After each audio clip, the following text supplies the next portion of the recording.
In 1991, there was a clear mandate. It was for the first time in Bangladesh, and possibly the only election in Bangladesh which had a free and fair and credible election in 1991. Since then or before, we never had a free, fair, whatever you say. Coming back to Khalida Zia, she was initially, for the first few years, was doing very good. When she came back to power for the second time, she became a ruthless,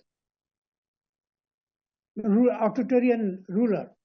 And I was in prison during her period. So I will not divulge myself to be anti or pro, but I am looking at it very independently, because I am not a patriot and I am not a nationalist. So she was not doing well during the last tenure till 1996. She arrested, closed, or have harassed hundreds of journalists, academicians, writers, poets. You just name a profession. Even doctors were also in prison during her period, I mean. So it was very, and there was of course there was a lot of opposition from the Awami League, and especially the intellectual or the civil society, but it didn't matter to her.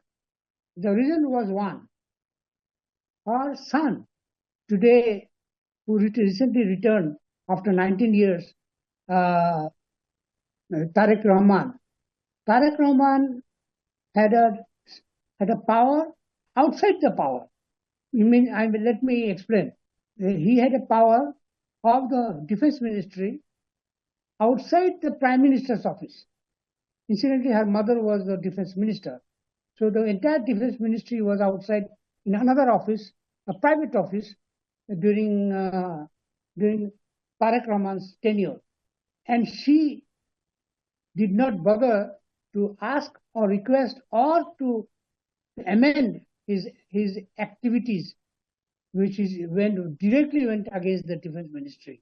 I mean, armed forces, you mean, because he was so rude with those senior most army chief, military chief, you just name it, because he had his candidates, or he has people who wanted them to be in a position.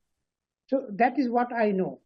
And when I was in the prison, every time when I asked for something that I have the rights, they said, they used to use the word that Tariq Rahman doesn't want you to be going easy in the prison.